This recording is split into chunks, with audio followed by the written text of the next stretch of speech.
What a sound that is, the Four-Wheel Drive podcast powered by Tyrepower. It just feels like I haven't had this moment for a long time, Ronny. You've been out and about the Southern River Band. We've been saying it, but Jade and I haven't even put headphones on because it's just been us two in the studio talking to each other. So we haven't needed them, but that is a familiar sound. The Four-Wheel Drive podcast on Instagram, all our episodes over on the 4WD podcast, Ronny, if you're not all over that. Patrons, thank you for your support, merch, voice messages, and Ultimate Four-Wheel Drive over at the 4Wheel Drive podcast.com.au. Now, special episode today, boys. It's our 100th. Raise the bat. Well done, boys. Well done, 100 episodes. Mate, you're back from the canning stock route, which is just as exciting. And Jaden, you're back doing your actual job. Yeah, I'm here. Which is probably quite behind the good desk, for you not too. in front of the camera. Very nice. Not earning the extra cash for sitting in the host chair. No, they don't even pay me for that, mate. I can't even see him now because the screen's blocking It's him. a bit flattening, isn't it, that we can't see our You still there, co-host on the Jaden? 100th episode. Yep. there? Yeah, still here. Hey, Hey, mate. he's still there. Just wave. Present. But boys, 100th episode, that is something to celebrate. 1 ton. It's gone very quickly. Did we expect to be sitting here in our 100th episode? Well, I remember someone saying to us at the Sydney Full Drive show, Do ya? we wouldn't make it past 20. Yeah. I do remember that also. I think Jaden also remembers that one. I remember that one. Yeah, well, Jaden reminded me of that one the other day on the phone. Yeah. So I think, I'd just like to say thanks to that person because it's kind of like a motivator, isn't it? Yeah, well, I think we've done all right out of it. I mean, that was... we weren't even 20 episodes in when we started doing shows at the four-wheel drive and adventure shows. That's true. Fast forward to now, we're almost 2 years in, and our 100th recording. 2 years, wow. I'm pretty proud of the lads. So Yeah. we've got 2 more weeks, so it's 2 years? I think we've done 2 years. Well, we might have done. When did we start, Jade? We had a break at 1 year. I'll find that out now. But anyway, Our 100th first ep. episode release date. I know we recorded a few before we actually released any, didn't we? Oh, okay, yeah.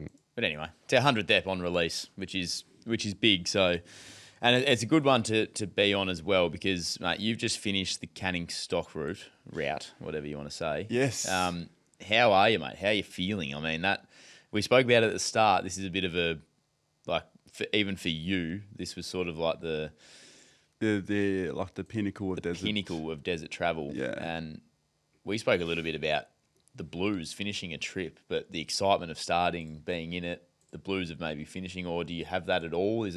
What's the feeling now that you've finished it and you're back home?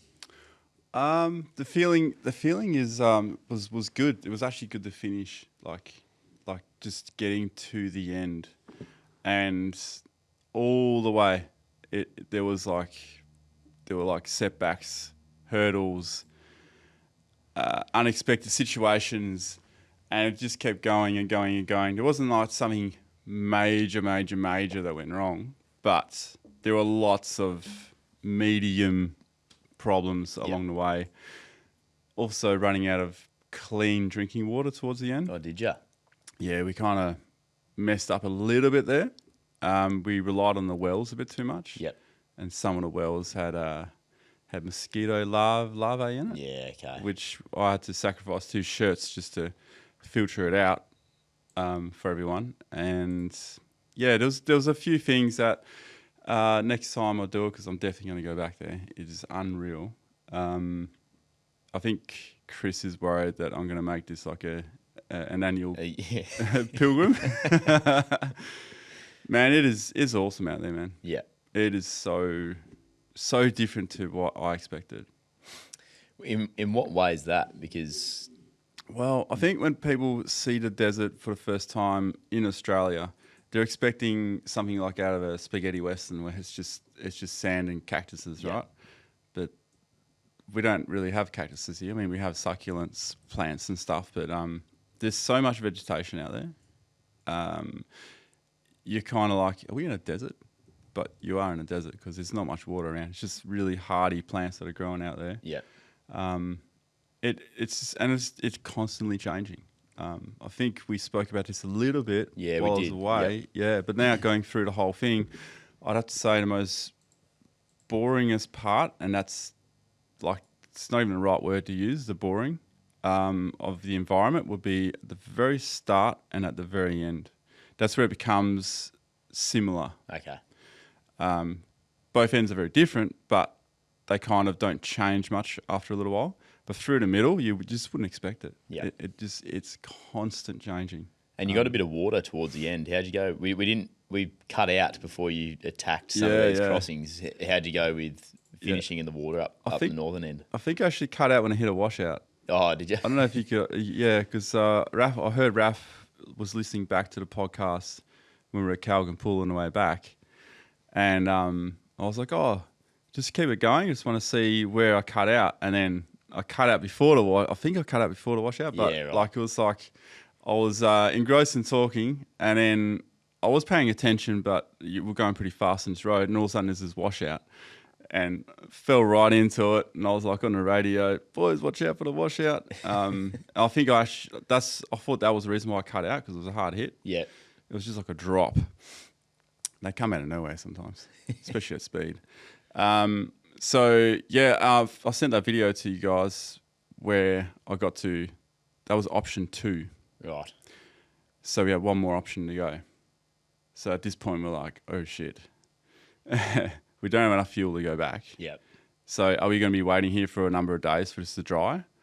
What are we going to do? So we went around the other way, and there was a section, because we were like going pretty fast, we wanted to get to the shop before they closed at Mulan, because we were supposed to go to Billaluna.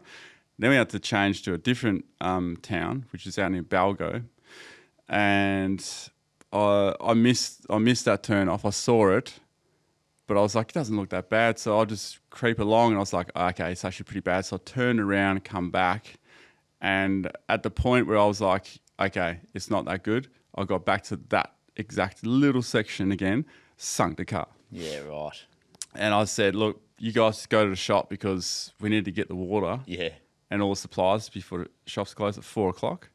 So Chris and Jacob took off, and then Raph and Mark and Sienna and myself were stuck there. So they had to try and help us out. And I'm like yelling at Raph, don't drive in because the trip is much heavier. Yeah. So he came halfway. It was all right. It took half an hour to get 4 max tracks out of the mud. That's how sloppy this shit was. And it was just like a little creeping game until we could lay Rainbow Road out and then just go for it. Wow. And it was pretty funny because we're going, the mud was flicking everywhere. And then like Sienna goes, oh, if the mud ain't flying, you ain't trying. Don't mind that. Yeah, just quoting Birchie from up to near Pentecost. Yeah. It was fun. So that happened on the last or second last day of the last day of getting off the canning. Yeah. Really? Yeah. So that was a bit of a... What time did you end up getting off the track? Well, we ended up getting to Wolf Creek that night by... we got to the crater? Yeah. So, we got to Mulan after the shops was closed, but Chris and Jacob had bought food. The primary school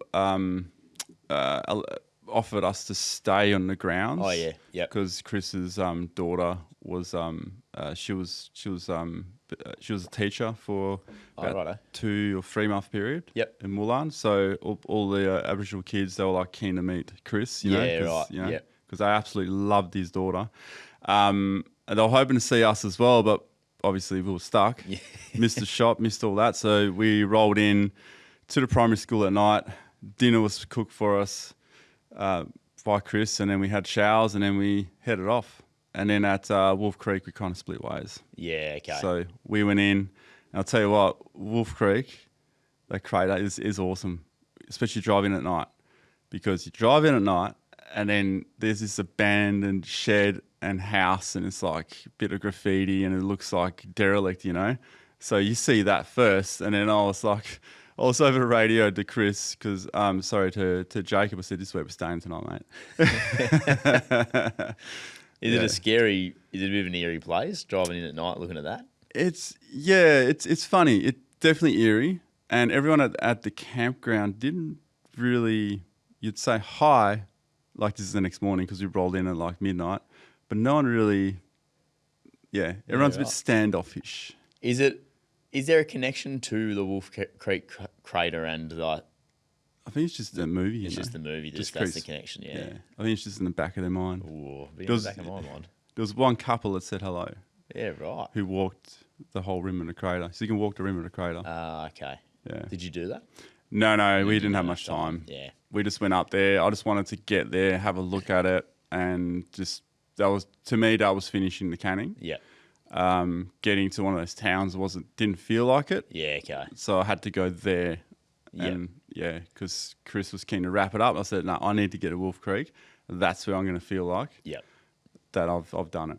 Now, before I go too much deeper into the trip, because there's just endless amounts that we can talk about. So much. I think we just have to pick a portion of it when we talk about it a bit later in the show. Yeah. I do need to, though, touch on, and you've shown us a very, very brief little snippet of some of the footage that your new drone has captured. Oh, yes. Now, speaking of the Wolf Creek crater, I'm sure you got some ripping footage of that we will see, no doubt, in your videos coming up on this or from this trip. But on the radar, can you give us a little bit of a insight into the new drone and just some of the things you absolutely loved about it? The new drone. So I've got the Mavic 3 Pro.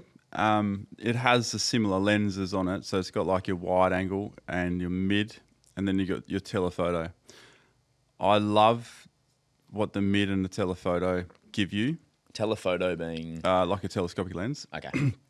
So if I had a wide angle with the drone, I could see pretty much everything from the lens forward. Yep. And then the next lens will be like this little square in here, and then the other one will be like, it'll be like a small footy over there. From here would actually take up the whole screen. Right. That's why I love this lens, because you can be 200 meters back, and you can compress the back end, like the background. You compress it all. Yep. And also when you're flying sideways, you'll see the background moving slowly, but everything in the foreground moving really fast. Yeah. Okay. So you get this nice 3D sort of. It just compresses everything in. It's just so awesome. That was really soft on the old Mavic 3 Pro, so I never really used it. On this one, it is super sharp. It's awesome, and it's just everything that I wanted in a drone. Yep. That the other one didn't have. And now you got 6K on the wide angle, which means there's so much more I can do in post editing, like zoom in and stuff. It's just, it's awesome. The little snippets you showed, it's like incredible. I love a drone shot no matter what. And I reckon you notice, yours is quality always, but you notice on some other people's YouTube channels, like the good drone shots can almost make their videos. Like I reckon that's like a good drone pilot. I don't know what you want to call it, but like that actually, it can make a video sometimes, I reckon. The drone shots are just so incredible. Yeah, and you could definitely overuse it though. You can? Yeah, okay. Yeah, that's probably something I don't look at because I love the shot so much. But like, you know, when we came back from on the Nullarbor, and that we had the drone up as we went across the Salt Lakes out of Norseman. Oh, yeah. Like just me being in a drone shot, I was loving it. So give me more of that. Yeah. But so this new thing's an absolute weapon. It's an absolute weapon, yeah. Easy to fly. The range is unbelievable. Like you can fly 50 kilometers apparently. Right. But it's $5,500. I don't really want to send it too far away from me. You know? Fair enough. So I've kept it fairly close. Like low light is epic. Yeah. We couldn't get the filters for it. There's ND filters, neutral density filters, which cuts the light.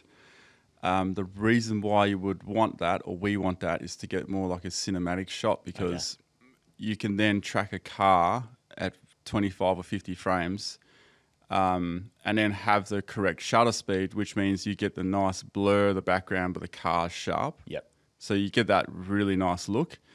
When you have to crank the shutter up to like 2,000, 5,000 shutter speed, everything is just too crisp. You don't get the motion blur. Yep.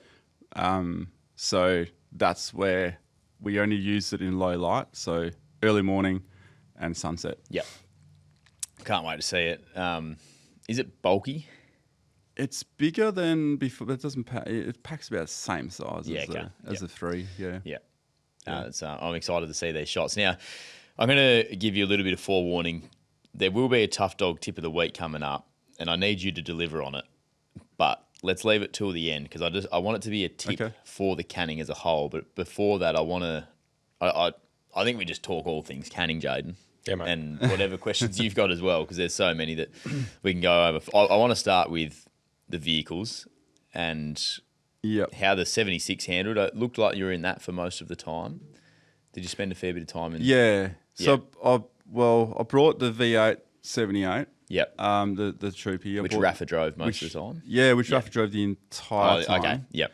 So I had intention to swap the cars. Yep. But it just I kept saying along the trip, you can't control the cannon controls you. So we were either behind or we had other stuff going on, and we didn't really have time to completely unpack one car and pack the other. Yep. And I didn't want to put Rafa and Mark out. Yep. So everyone was kind of like comfortable in where all their stuff was. So I didn't really want to change the cars, but I had my full intention to do so. Yep. So comparing the two, we can compare the two by myself and Rafa talking to each other about it during the whole trip. So I wasn't too worried about jumping into driving because I know what it drives like in all those environments. But it did come into its own, the V8, I got to say. Oh, okay. Compared to 2.8. So Chris had his 2.8, I have my 2.8, and Raf had the V8. Now, the interesting thing is with fuel, which car would you think would have burnt most fuel? I would have picked the V8. And Jaden? Yeah, probably the V8 as well. Okay. That's really interesting because it did burn more fuel, but not by much. So which car burnt the least fuel? I mean, that's like an obvious question, right? Wagon. Yeah, I would say yours. So you reckon the 76, not the skinny tyre 78? Oh, the skinny tyres. I think the weight on the 78. Maybe help. I'd still say the 76, I would have thought. Okay. Yeah, that was a good pick. Mine used overall 18.6 litres to the 100. Right. The V8 Troopy used 20.4 or something overall. And the Bloopy, the 2.8 Troopy, used 20.2. Did it really? Whoa. Yeah. But it might be driving style. Wow. What sort of gears are we talking in terms of the, like, are you all in low range four-wheel drive for a lot of this? Or is it high range driving? We're in high range most of the time. Yeah. Okay. Yeah. That was a good debate. This was probably the run where you would notice the difference between low and high. I did switch to low at some point. Yep. When we got to the dunes and there were dunes close to each other, I would go low range. Yep. Otherwise, I'd be in high range because there's some dunes as they got taller, the gaps got bigger. So low range, you'd be capped out because between those dunes, that was the only time you could get over.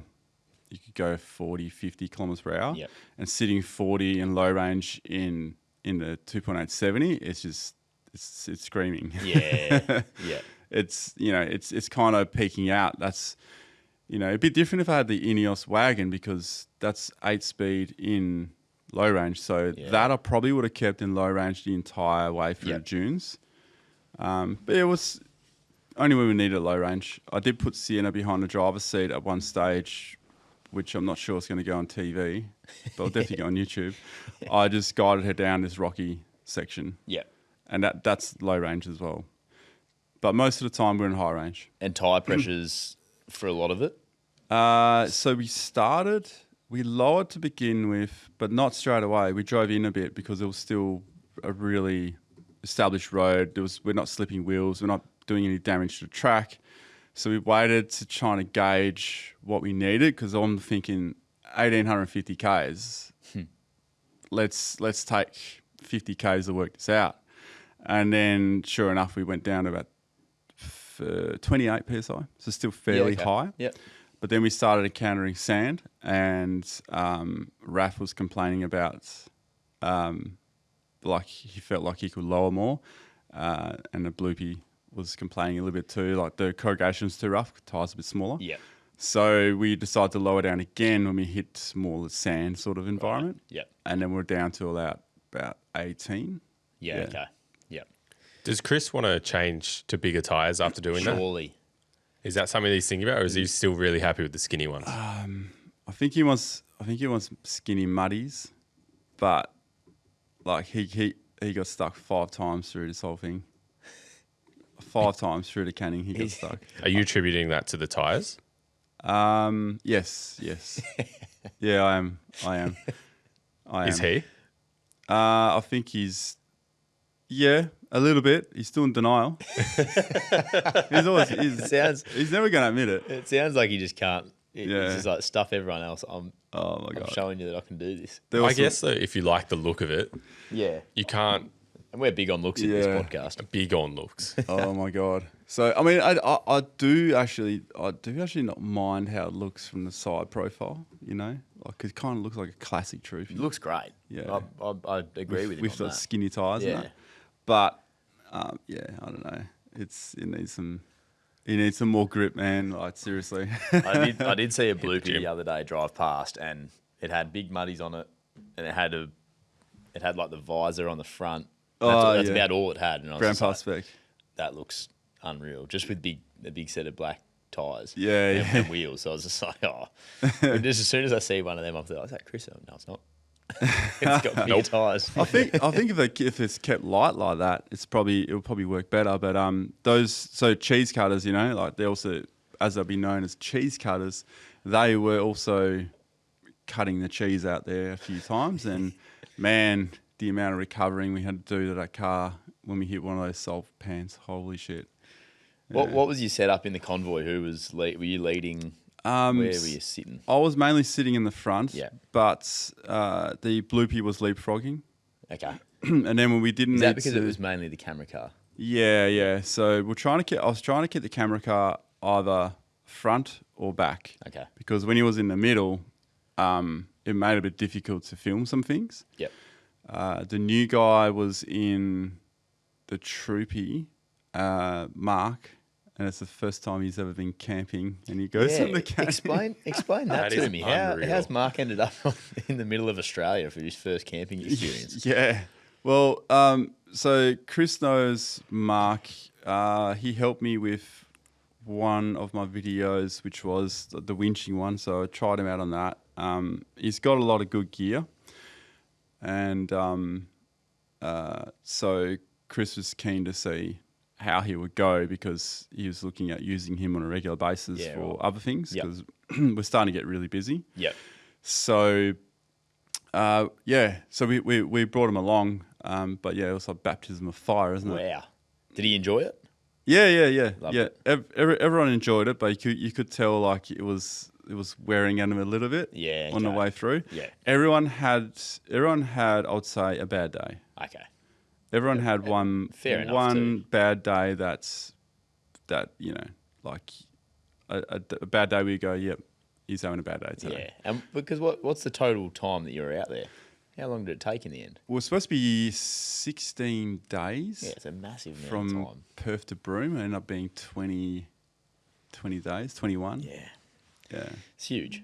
Yeah, it's huge, man. We averaged 70 to 90 Ks a day. Did you really? And we were heavy filming. Some days were even less, eh? Oh, wow.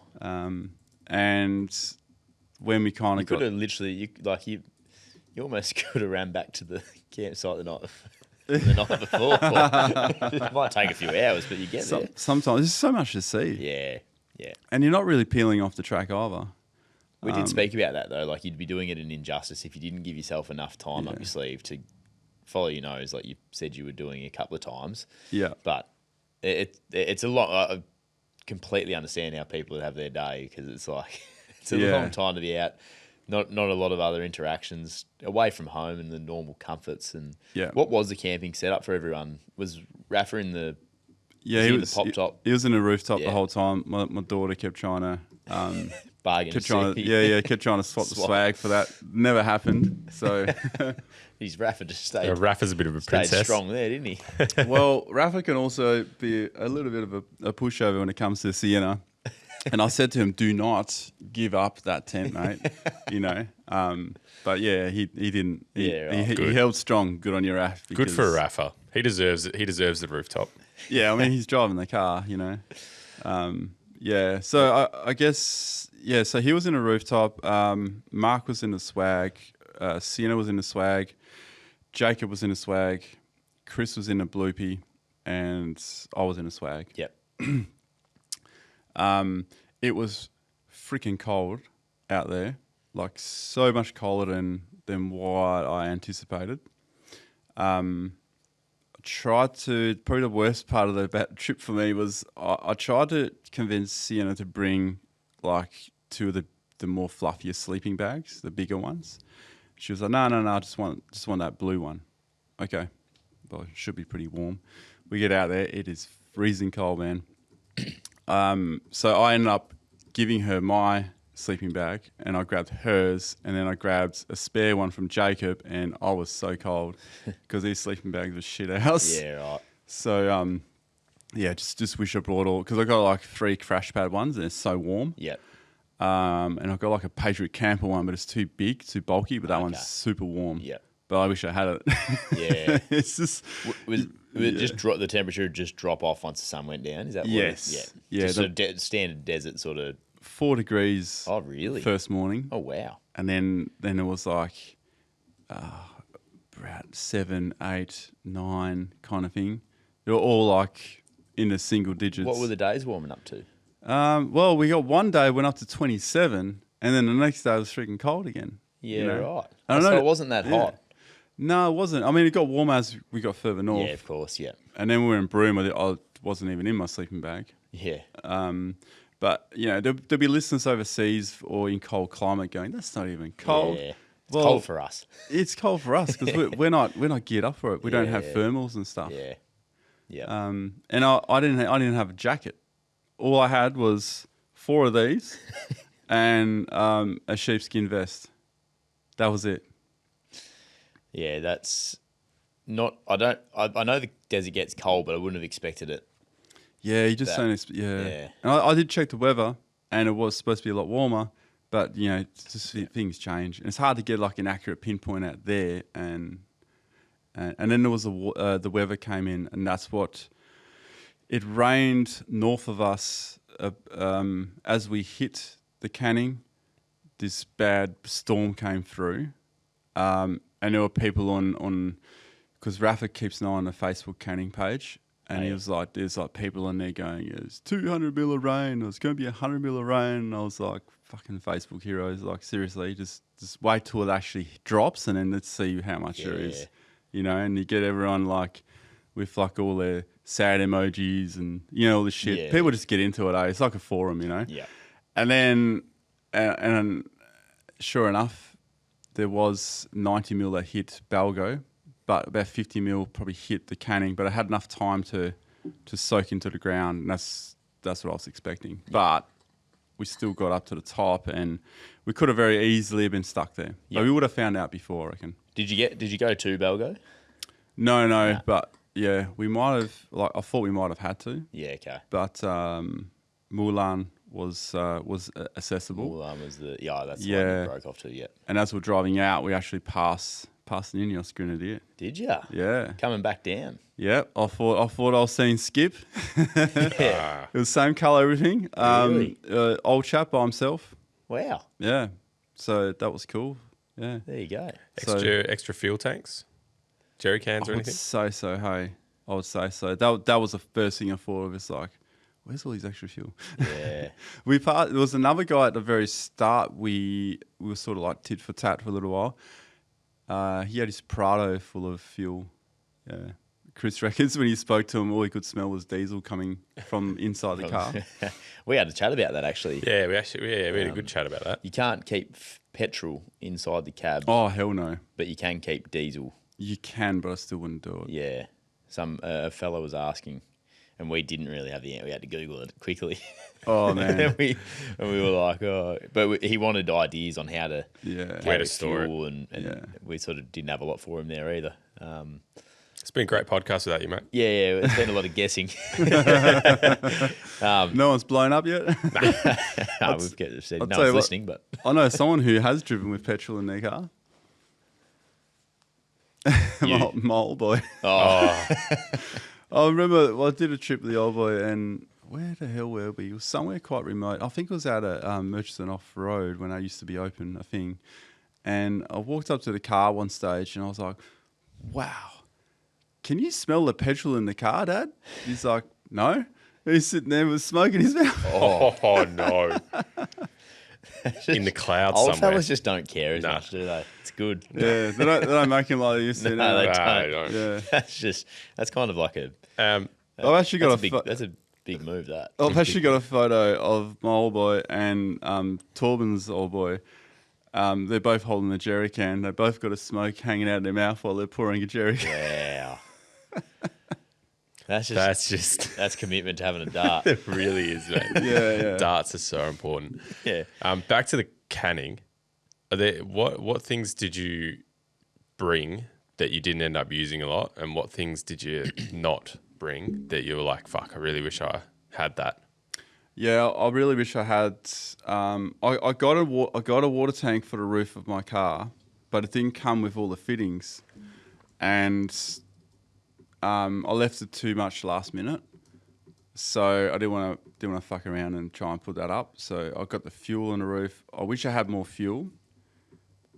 I had to give one of my jerrys to the troopy, so the bloopy, so he could make it.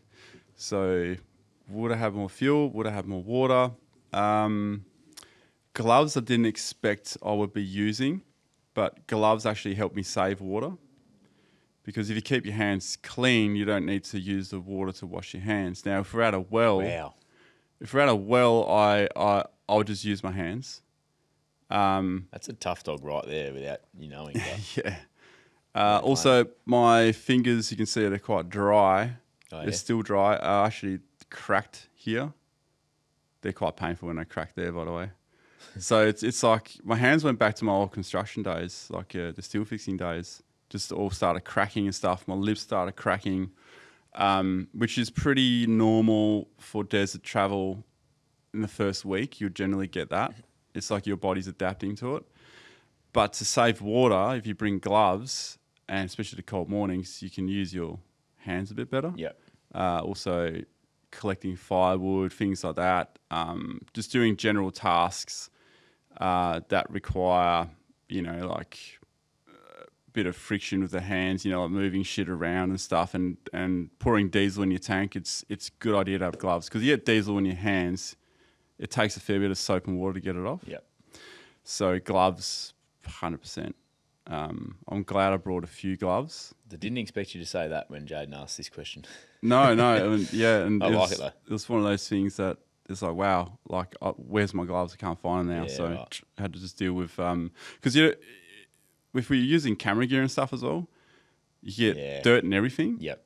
And then all of a sudden you're trying to get a lens cloth, and then it's like it's a dirty lens cloth because you touched it, and Gloves. and it's probably would have been good if Chris had his shower setup done different. So his shower setup would take from the tank only. It didn't have an outside hose. I remember doing that to my 79. I had an outside hose. I could do a switcher. So I could use a bucket of water, or I could take from the water tank. Because you take from the water tank, that should be your clean drinking water.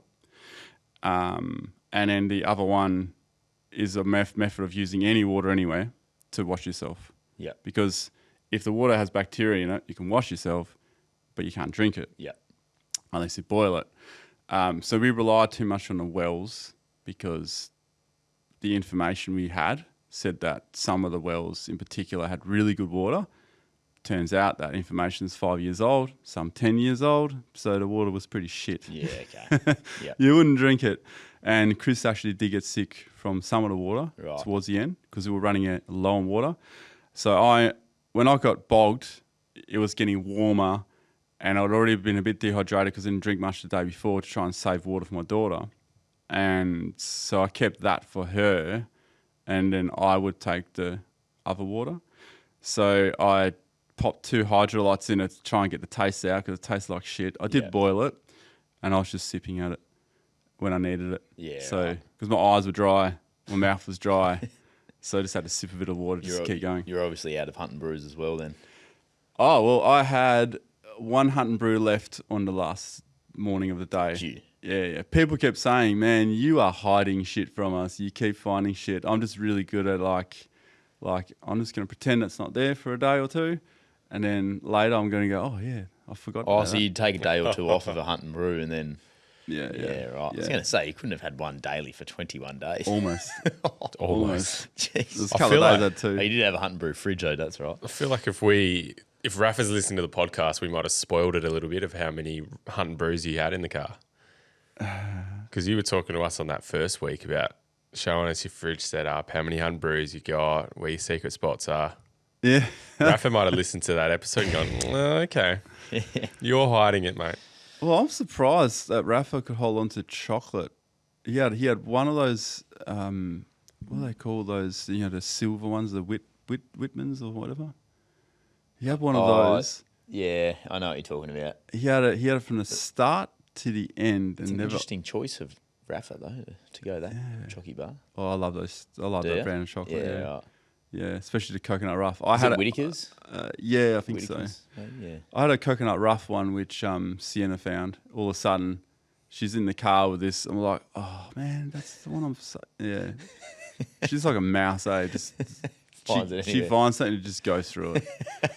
Our snacks were diminishing because 14-year-old teenagers eating everything. Yeah, fair enough too. I would have been as well. Yeah, I'd be done in 4 days out there, I reckon. We're gonna need some serious help if we end up on this Amberdale trip. It's funny though. Once you run lower on water, you get more thirsty. Your body, or like because you concentrate, Yeah. it's like your body's telling you, find some fucking water for me. So it makes you thirsty. So you start looking for water, and you start rationing for water. Yeah. So I think that's like a survival mechanism that we have. Also snacks, you run low on snacks, all of a sudden you're like craving your snacks more and you eat them more and you're like, oh shit, now I'm out of snacks. Any bush tucker? Yes, the holly, the Grevillea holly leaf. It's got red flower. Now, I knew a little bit about it to start with, but didn't know you could drink it.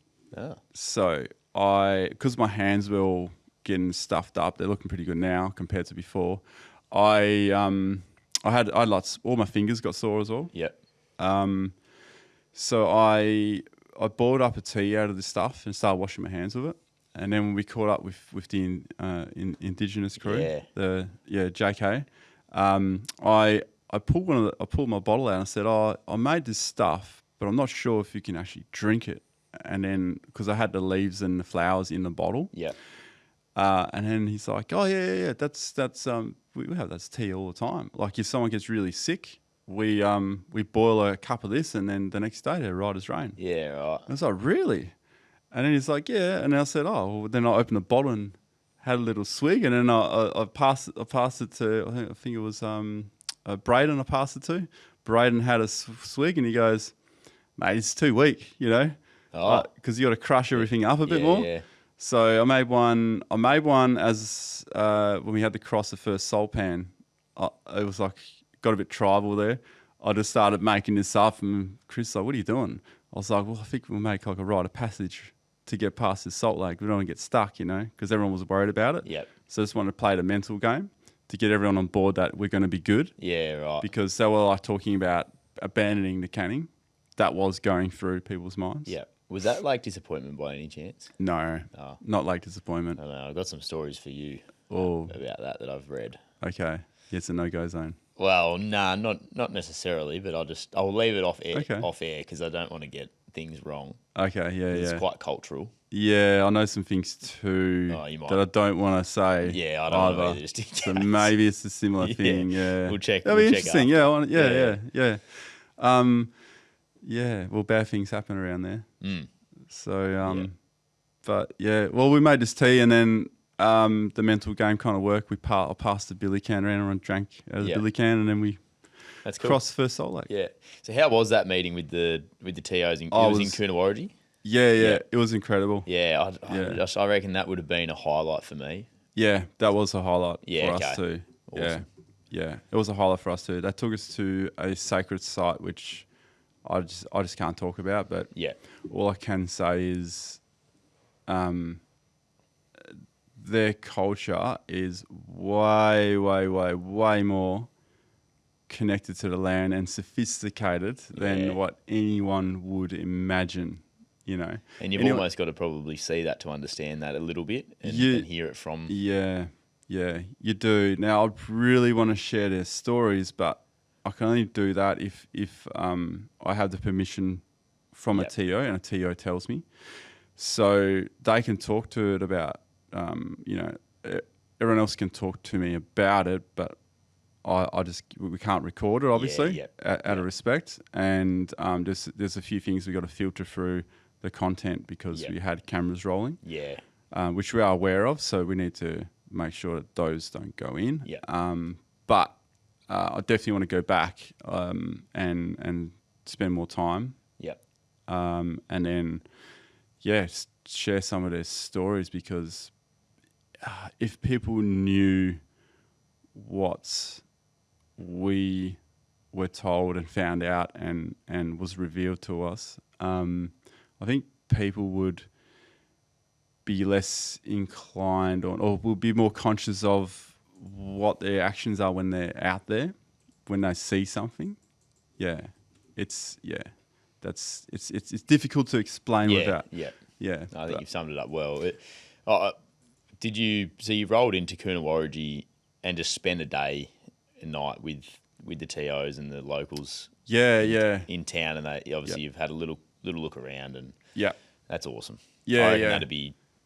We're actually running a bit late. I reckon we chatted to you just as you were about to arrive, actually. Oh, that's right. So Chris had an incident on the way. Chris. Because we'll push in too much. Yeah, right. So we're coming out of the dunes. We're going up this rocky knoll, and then down the other side. I was probably about 1 kilometre ahead in distance, so I could just faintly see him every now and then. And then all of a sudden, it's caught on dash cam from Rafa. He had it's a really grainy sort of shot. But it's good because you can kind of see what happened. And it's not something that you would even try and stage because he's so lucky not to damage the car. Okay. So when I heard it, I swung the car around as soon as I could, come back, and I was like, holy shit. There was this deep rut, so the wheels couldn't touch the ground, obviously, in the rut. And he didn't see it. I didn't see it either, but he'd come around and then turn into it. And then the whole car dropped in. I was expecting to see all the panels and everything damaged on that side, but I was more concerned about how the wheel would have gone in because he would have gone in with a decent speed. And then bang, Jacob jumped out the window apparently, and he had the phone up. He's like, "Fuck, thought we were going to roll over," and he was a little bit rattled. So we needed 2 inches to get him out. Oh, shit. Okay. So that cost us about an hour. A bit more, actually, because that happened to be when people were coming from that way. And we passed someone that morning. So it was like it lines down, lines up kind of thing. So we had to wait for him to pass. Okay. But he got really lucky. He could have easily damaged the car. So, just back on Coonawarrigi just quickly, what is, for people that have never travelled to remote Australia that may listen to this podcast and they've never actually been or don't know much about the Aboriginal communities out there, what did you see of Coonawarrigi, the town? So Coonawarrigi, it's a town that got restored by the elder, the TO there. He's from Calamari National Park, so formerly known as Rudal River. Right. His name is Mookie. So we got there late because of that incident. They were concerned about it. That's where I was leading into with that. We got a bit distracted with that. So we rolled in, and then straight away we're like meeting them all.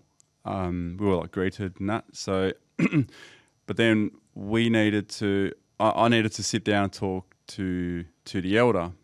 But first to sort of get, invited to talk to Mookie. I think I felt like I was sort of being looked at and like seeing like what I was like, you know. Yeah.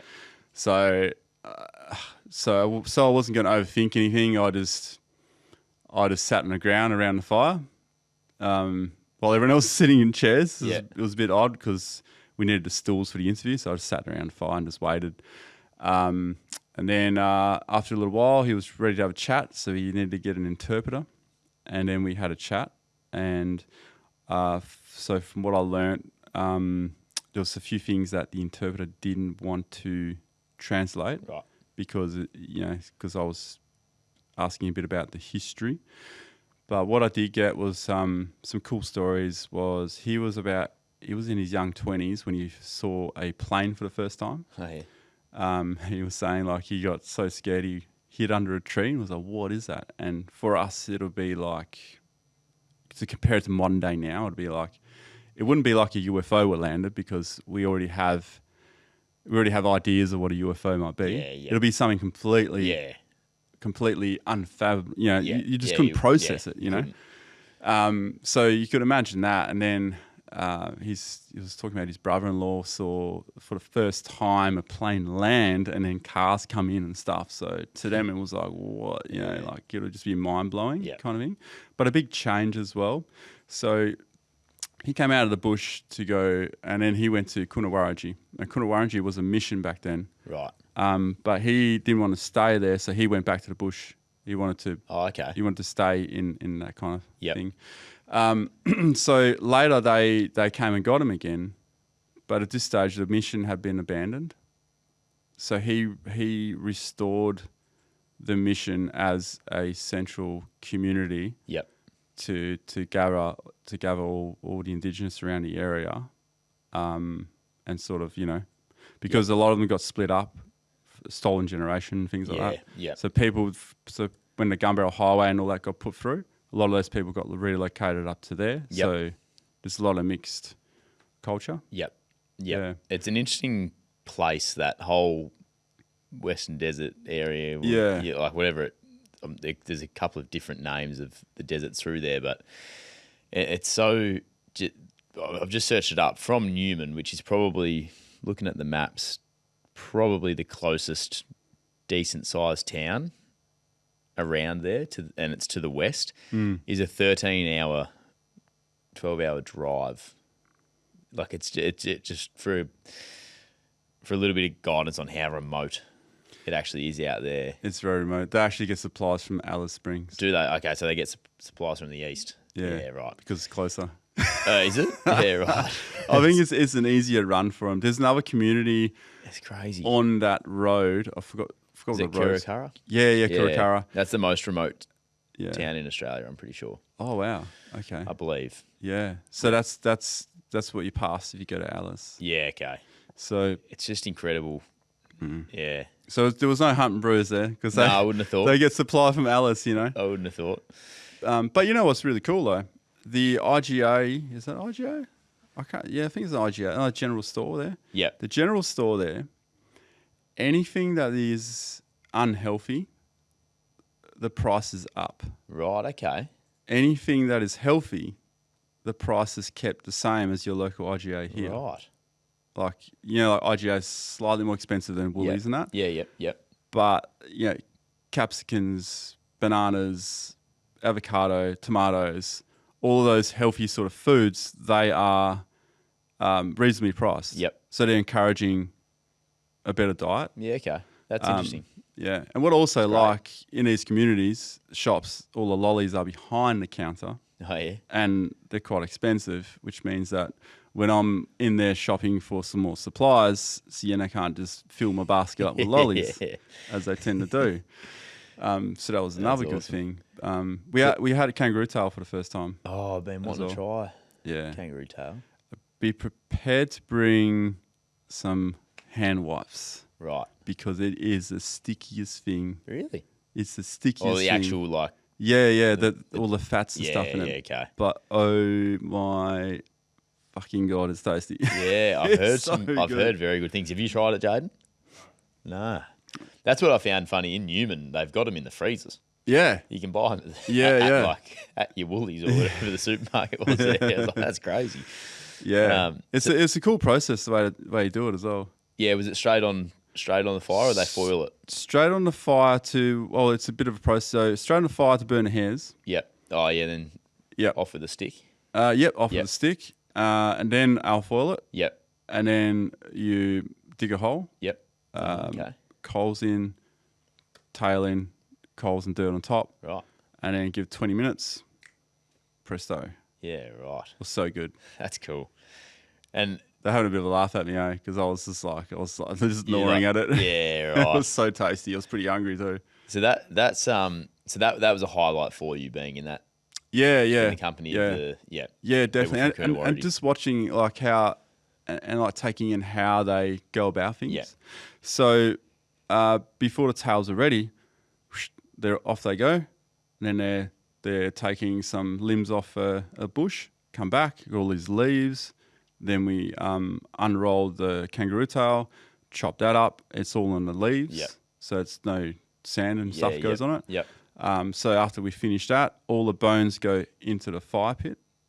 And then the fire pit and everything gets covered over with, Yep. The fire pit stays, but everything else gets placed back where it was. Yep. The leaves picked up, put back where they came from the bush. Yeah, right. And then obviously they'll just decompose there. Yep. So just seeing how they this is just how they brought up with the land. Yep. So it goes back to how it was when they came. Yeah. Which is what we try and push for people when they go out bush. It's like, leave it better than we found it. The other cool thing, they were mentioning a camel. Oh. I was like, I didn't see any camel. They knew there was a camel coming. And then, sure enough, 5 minutes later, there's a camel there going, oh, what are you guys doing there? I'm out of here. Yeah, right. Well, walked up to you. Oh, well, it just came over because we're at the well, so Were you at well 33 at this stage? yeah, so Coonawarra, they refer to as well 33. Yep. Yep. But yeah, just all the wells have an indigenous name. Yeah, okay. Some are harder to say than others. Yeah, I could imagine. Yeah, It doesn't have the name. I've just got it up here, but it doesn't have the indigenous name, unfortunately. just the culture and awareness, like, of their surroundings. Yeah, okay. They're so in tuned, I'll tell you what, well 33 airport's a fair way from town. Yeah, it is You actually. almost need a short flight from there to town. Yeah. Gee whiz. So they're actually redoing a hotel there. Oh, right. So that's gonna have, like, the accommodation was pretty good from what I could see. Yep. And they're gonna make a bit more there. They want to make it like a central stay on your way into Canning. Oh, yeah. And I'll tell you what, it's nice to get there and use a decent shower. Yeah. They have washing machines as well. Oh, right. So they're pretty well set up there for the travellers as well. Yeah, 100%. Yeah, righto. So once they build all those things up a bit, it'll Yeah. be pretty awesome to. Oh, that's grouse. Yeah, it's a great place to visit, and you feel really safe in there as well. Yep. Yeah. No, I love that. Um, I'm jealous of that part. I'm jealous of the trip, but that part especially. Yeah.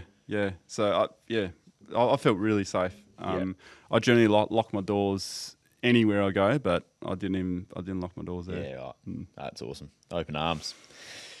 Gold. I don't even know. There's so much I want to talk about. But how long have we been going, Jaden? We should probably 55 minutes. Yeah, gee should whiz. probably save the Probably should. save recoveries for another time. But Probably should I save don't some know. other things. It is- How about you probably want to know anyway, though. You're Well, heaps of time. I want to know. We've got heaps of. Well, we got another 100 episodes to talk about it, but maybe we start to, because I don't want to go over everything, and then as your videos start to Yeah. come out, it's gonna trigger so much more for me, Yeah. and for everyone, no doubt. And there's a lot of stuff that I've forgotten already. Yeah, 100%. Which I can probe. Going through the vision already. I've only up to day 2. I'm just doing all talking notes for editing and stuff because I've got many more days to go. And I was like, what day do we do that on? Yeah. Shit, what day was that? I just can't remember. Keep a diary on that. And it's stuff. like, oh yeah, we went to this place too. Have you got a after all that? Have you got a tough dog tip for the canning? That, I mean, you had a great one. I thought the gloves tip was awesome. Is there something though, preparing for the canning? conquering the canning, whatever it might be, a Yeah. pretty holistic approach to this tough dog tip of the week. But Yeah. is there one that stands out? Yeah, there is one that definitely would stand out. Like when you go camping, I think having hygiene and staying clean is a number one priority, especially in a desert, because think of a frying pan. You've just cooked some lamb and you got all this oil, and then let's say you left the pan overnight and it's cold, it's winter. What does the pan look like? It's all this white fat that's stuck. That's how you can feel the next day after a few days. So clammy is a bit different. Yeah. It's not like you're in the tropics where sweat replaces sweat replaces sweat. Yeah. Out there, you sweat, you sleep, you wake up, you're clammy. Yeah, okay. It just So- takes on a bit. Yeah, and some people can handle it more than others. I'm okay with it, but you can't deny a nice shower is good. Yeah. So, when you are going to do a desert travel, bring a steel bucket and have a shower box made up.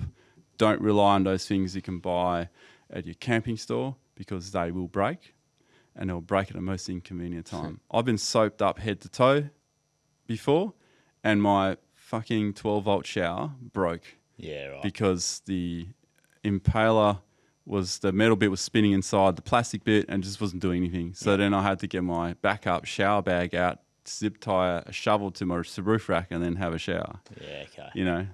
And the whole time I'm naked, covered in soap, Yeah. trying to sort that out. I was just lucky camping by myself. Yeah, I'm sure someone else would have done it for me though, because it's like, well, you're either going to see me naked because I'm going to do it, or you can get it for You me. can't run around for it. That's the ultimatum, mate. So yeah, definitely bring a pump setup, and with your pump setup, let's go back to what I was talking about before.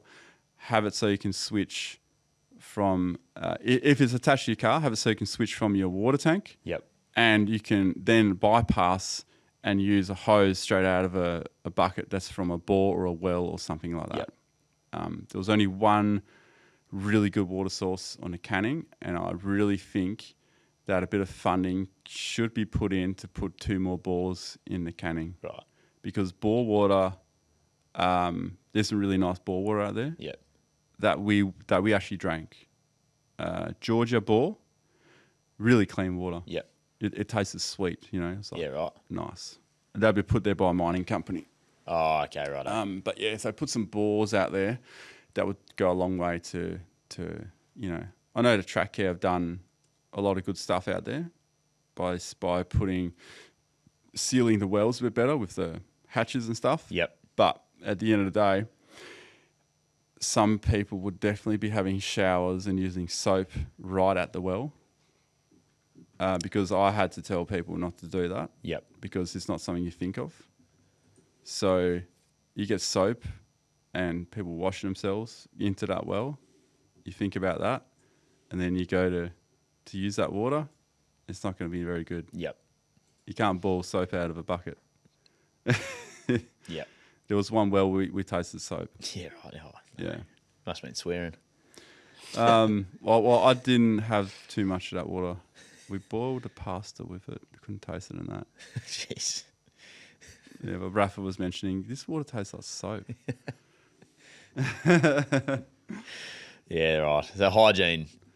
Hygiene. Don't underestimate it out there. Don't underestimate it, Yeah. because it makes you more comfortable. Yeah. And having a shower after 3 or 4 days out there, it can really make your day much better. Yep. And as an additional tip, make sure the crew you go with, that's probably the most important tip. Yep. That the crew you go with, you can tolerate, and it's not just tolerate, you understand each other. Yep. You understand each other's flaws and when you need a bit of a pickup, because that's what we were all there with each other for. Yep. I had a really shit day because I had a migraine and I was in a real shit mode towards the end. But I had someone call me out, and it was good because I could then go, you know what, I need to just fucking do a group apology. half the group didn't quite understand it. Like, what are you apologising for? You don't need to. It's like, no, I do, because I'm affecting some people here. Yeah. But everyone had one of those days, and it's just good to have that understanding and being open with each other. If you can't be open with each other, then you could end up a bit offish, and it can lead to shit you don't want. I can understand that. Yeah, for sure. Yeah, there'll be like, you guys probably have a lot of that with your team. Yeah, no doubt. Yeah, like it's just everyone makes mistakes or has a shit day, and it's just everyone just gets over it. Yep. Gets along. Can definitely I can reason with that for sure. Let's park it for a while. There's so much more to cover on the canning. I can't wait to see some of this. Like being chased by dingoes and surrounded by dingoes while we're recovering. And really, see that there's so much more to get to, but we'd better, I think, Jaden, get to around the fire pit, if you will, please. We had a few come in, and me and Doug have chatted on some of these. Battled our way through them. But I wanted to get your opinion on this as well. So, driving with petrol. Oh, that's just one of many, mate. Hey guys, got a question for you guys. If you're doing a technical question segment, if you're trying to snatch someone else's car out who's bogged, should you engage your rear locker, front locker, both lockers, or no lockers in the vehicle that is trying to recover the bogged vehicle? And same question for the bogged vehicle also. We had no idea about this, by the way. Very dependent. I would say don't use the lockers. There you go. If you're in the sand, don't use the lockers. A little bit of wheel spin is okay. But I think the most important thing is don't yank the car too hard. Always start soft and then slowly go, if it wasn't enough, go a bit harder. Only a little bit though, not too hard. Spend some time clearing stuff in front of the car. Combine snatch strap with max tracks or recovery boards. Goes a long way, where it would then mean you don't require lockers and things. Yep. If you use lockers and someone pulls too hard or something, something is more likely to go bang, because you're kind of you're locking all. Nothing can escape. I think we sort of mentioned that, didn't we, Jaden? Yep. Slightly. Like, just didn't. We were like, oh yeah, maybe you should, but then we were like, I feel like if you're locked, it's probably not a good thing if you end up. Yeah, it's not the best, unless you have to. Be quick, Yeah. If you're stuck in a mud hole or something, and you need, and it's beneficial for all the wheels to move because it's actually going to put less stress on the car. Yeah. Then, in that case, yes. So neither vehicle, you would say, at a starting especially point. not the recovering vehicle. Yeah. Okay. That's a lot of pressure you can put on, especially if you start snatching a lot harder. Yeah. It's like, even if I was winching, I wouldn't lock it either. Yep. Unless the car is being recovered, that may need the lockers. Yep. But most of the time, just if you're not sure, just don't. Yep. Yeah. That's nice. If you will know if you need to put them in, that's probably the best way of saying it. Yeah. If whatever you're doing is not working, and you can see that there's opposing wheels that's causing the problem, because these other two don't have traction, then you're going to know, okay, let's try with lockers. Yeah. But nice and easy. Yeah. Nice. Great. A couple of things from last week when Duggo, you and I were talking about Ultimate 4 Drive. Bit of feedback on Ultimate 4 Drive. People seem to love tuning in just for that as well. So, or love listening to it. So keep telling us what you think there. Some stuff for the Telstra thing we spoke about last week. So Telstra's come out with what is it? It's the Optus, not the Optus. The Starlink thing for Samsung S25 only. So if you buy a Samsung S25, or if you purchase it and it's outright, you can get satellite texting in the Outback using. Oh yeah. Yeah, it uses Starlink's thing. That's pretty smart by Samsung. We just didn't really understand, like, there's just so many parameters that you had to hit. Yeah, to get it. So weird. It's like, why don't I? Then I have to pay for the phone outright. I have to buy a Samsung. Yeah, it has to be an S25. Like, was it a certain plan that you had to go on as well? I don't know if it was a certain plan, but it was just outright, and and then it was just interesting that they chose to side with the Samsung S25 Yeah. when I could just keep my iPhone, the plan I'm on, and purchase Starlink and on and off the subscription whenever I needed it. Anyway, it's interesting. We toot and froed a bit. Yeah, so there was apparently it can be on a plan. You don't have to own the phone outright, but it just can't be prepaid. And it's for people who pay by the month. It's apparently a winner, as it won't be long and there will be a broader range, according to Richard Walsh on YouTube. So I think be interested to keep an eye on it. Yeah, I think the only people that are going to do that are people who understand it and exactly all the bits and pieces, or what it actually is, or someone who's desperate to have it, or someone who's already on a Samsung phone. So I think they're kind of screwing themselves in the foot a little bit doing that.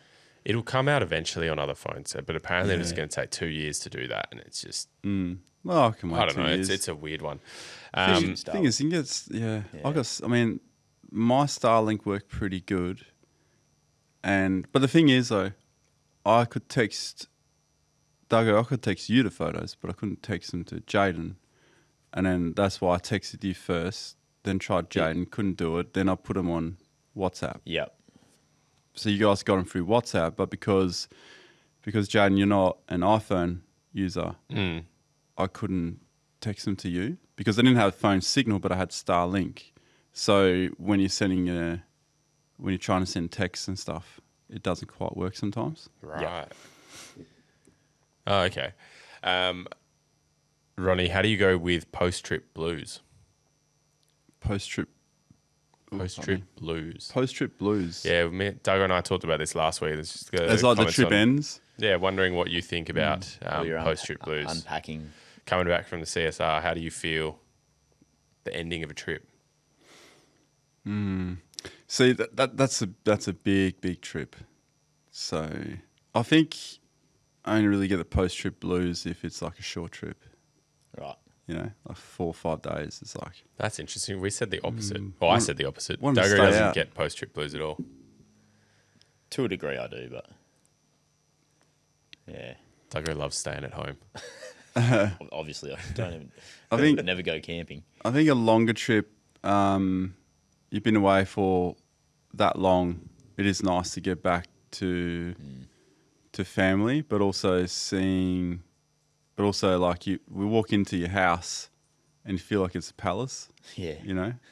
You feel like you're walking into a mansion, but you're just walking into a house. It's just, you know, all of a sudden it's like, wow, look how high the ceiling is. Have you seen compared to my swag? Have you seen the Barbie movie? Oh, I haven't seen it? No, I haven't seen it. Haven't got around to it I'm yet. not even going to have a crack at it then. Go on, mate. Nah, like Ryan Gosling when if you haven't seen the movie, it's actually not a bad movie. When Ryan Gosling comes back and he calls it like his dojo mojo casa. Like, yes, I'm picturing Ronnie. Right. If you can put that in this show somehow, it'll make a lot more sense as to how Ronnie walked into his house after coming back from the canning stock. See if I can put it in at the end here. Just This shall henceforth be known as Ken's Mojo Dojo Casa House. Just then, insert Ryan. You would have heard it. Instead of my head hitting the ceiling in my swag, you know. Yeah. One more. What's more wanky, scrub bars or a stainless steel snorkel? Oh, stainless steel snorkel. Duggo's got both, hasn't he? Maybe. About to. Still don't have a snorkel. Oh, you've missed a bit, Ronnie. That's all of them. There we go, boys. Haven't missed much, trust me. Yeah. You've been away. You missed it. You missed a few inside jokes there. At least it's not a twin stainless steel snorkel. No, it could be. Could be. You never know. Never know. No, I'm not doing that. Ultimate forward drive. Duggo's the ultimate wanker. Oh. No, what was the question last week was... No, it was more of a comment, was a statement. Actually. It was a statement. Quite a harsh one. Was no need for scrub bars, basically. Only wankers or farmers need them. And we figured... And Jaden and I both don't we're own not farmers. So we just figured that we're wankers. But anyway, we got some scrub bar support though, didn't we? Yeah, we did. Yeah. And then Jamo came in with his 76 with no scrub bars. And I thought, that looks good. Do you know what I think would be more important than scrub bars? That is doing your DIY steel cable from the bull bar to your roof rack. I forgot what they're called. You got like limb pushers or something. So if you look at the Camel trophy trucks, Oh, I they think go I through know. jungle. Yeah, I think I know what you're talking about. And then it pushes everything away. That would have been handy on parts of the canning. Yeah, because there was one section where it split and we knew that one side was going to be too wet. Yeah. And we thought, we'll just go for 20 k's an hour. And it was all acacias. So acacias is usually the first plant that will grow after a fire. Right. And it's a plant that leaves all the nitrate in the soil. It kind of gets the soil ready for the other plants. But the thing is, because they grow so fast, they're encroaching in on the track.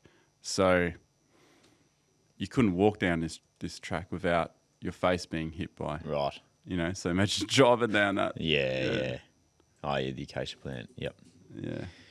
Interesting. There you go. Around the fire Episode pit done. 100. Episode 100. Well done, boys. 100. Been an absolute pleasure sitting down chatting to you blokes 100 times over. So next Probably a time we'll do little a bit more. 101. 101, mate. 101. 101. That'll have to be our best episode yet, I reckon. How to 101. podcast a 101. How to podcast 101 with no idea what you're doing. Well, we've made well it so done. far. Thanks, Jaden. Thanks, Ronny. No, thank you, It's guys. been good fun, been a ride, and I think we've got 100 more to go. No worries. Oh, easily. We got a lot of stuff planned. We just And- need someone to tell us we're not going to get past 120. Yeah, exactly. Yeah, just give us some motivation. Just give us a bit of motivation. That's all we need. Someone commented. 9th of June, boys. That's when we first released our episode. Oh, 9th of wow. June. It's been 2 9th years. of June, 2023. Been 2 years. It's 11th of June today. Oh Yeah. shit, it's the 11th of June. Yep. It's 11th of June today. So How's that, 9th boys? of June was our first ever episode released. It's the 11th of June. Crazy stuff. We started the show, like recording potties and planning it in May of 2023. Right. Oh, wow. Okay. Yep. Early May. What date is the next? Are we recording next? When do you want to record next, mate? It's up to you, mate. we wing this a lot. It'll probably be in 7 days, right? Probably. Most likely. Yeah, Got a plan? maybe. Interesting. All right. Well, we can talk about it in Patrons. 101. Shout out to everyone who's listening to this. Yep. We wouldn't have got to 100 episodes if it wasn't for you guys. So Great call. Yes, that is very Great true. call. thank you for your support. Thank you for your Thank you support for and listening. Hopefully your ears are still okay. Yeah. It's amazing. No, we do appreciate all the love, all the support. Been 100 fun ones. 100 to go, definitely. Big things to come. I think we're improving as we go. Obviously, we've got Ronny back from the canning stock route, so there's some exciting stuff to cover over the next few weeks anyway. And then I'm excited to see what he's got planned for 101 because obviously there's something coming up. But, Something going on. But no, again, thanks, guys. We're going to wrap that up. That's the Four Wheel Drive podcast, powered by Tyrepower. That's our 100th episode, which we are really proud to say. Yes. Been a good ride. Obviously, all the standards of Four Wheel Drive podcast on Instagram, all our episodes over on our own YouTube channel, the Forward WD podcast. Patreon, stick around. We're going to chat to you guys. You have been our biggest supporters for these 100, so we appreciate you more than anything. And merch, voice messages, and Ultimate Four Wheel Drive, we are still ticking away over at the forwardwdpodcast.com.au. For the 100th time, we out. For the 100th time. Adios amigos.